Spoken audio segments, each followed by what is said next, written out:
Rue's life. So I'm just going to give you a little update on what we've been up to today. We've been working really hard this afternoon. Chris has been strimming and I've been weeding and tidying and sorting. So I'll give you a little tour and show you what we've been up to. So here I am in the polytunnel. Everything's pretty much as it was last time I showed you, but if I take you outside you can see now, as much as we really love to have the long grass and the cow parsley and the wildflowers, we can't let it take a complete hold. So there are areas that we do have to keep on top of because many reasons, but one is that this is also, you know, we have grazing land here and we can't let the weeds, you know, if we've got weeds here, they'll take over on the grazing land. So we do have to be careful, which is why we have set aside an area for wildflower meadow, so we can have a nice wildflower area that will attract the bees and butterflies, but without, you know, being detrimental to the rest of the land. So we've been strimming and weeding predominantly today. So the pumpkin area is clear. Chris has been strimming, as you can see. And then I've been weeding around the edge of the polytunnel and around the edge of the bed. And I'm sure if you recall from my last videos, you can see that is looking so much better. So I've done the front, back and this side of the polytunnel. I've still got the side down between the polytunnel and the hedge to do. And after strimming, there was a lot of grass cuttings that had flicked up the side of the polytunnel. So I've taken the broom, a soft broom, down the sides of the polytunnel.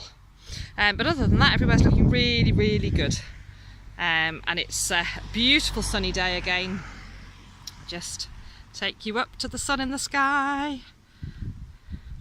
So yeah, just a bit of a tidy up, just to stop those weeds taking a hold. But that far area there behind those logs, that is going to be our wildflower meadow. Now we had started, we've got a few methods we could potentially use, and we've tried one method which hasn't worked, so it's back to the drawing board, and we will restart again. But that is the plan for that area over there. It is going to be a wildflower meadow.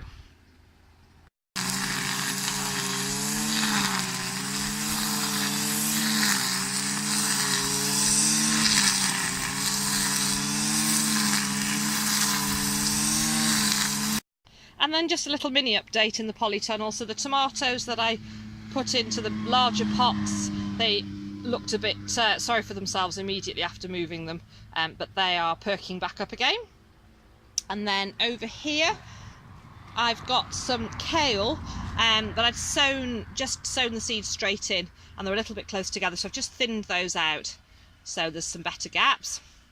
The potatoes were starting to flop down over where the parsnips are germinating, so I've just used some baler twine and a stick and a couple of nails just to I've done this before, just to keep them from flopping over onto anything. Because we grow in relatively small spaces, it just means that you know, they're not blocking out the light and stopping those parsnips from growing. And I like the baler twine because normal string I think would be quite detrimental to those stalks as they lean on it. You know, it could cut in and damage them. But the baler twine's thicker and softer. Nothing else in particular over here. Apologies for the noise of the strimmer in the background.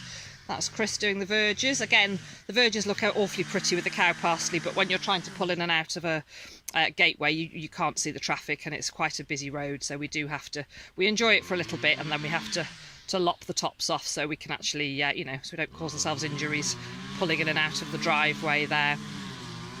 And then the carrots that I planted in the tray, they have germinated. Both the parsley now, the curly and the flat leaf parsley, have germinated. Yeah, so everything's looking really good. So I'm going to go and put the kettle on. I think it's time for a cup of tea. Thank you so much for watching. Again, I hope you're all getting this wonderful weather, because it really is fabulous. I'll be back to work tomorrow afternoon, well, tomorrow evening, but I'll have a sleep in the afternoon, and then I'll go in and do Friday, Saturday, Sunday night shifts. But I feel completely relaxed. I've had time on the farm with all the animals, I've ridden the horses, and I've had spent plenty of time you know, planting and growing, and just to get this tidied up, you know, it's good for the soul. So thank you very much for watching. I'll catch up with you all again soon. Bye.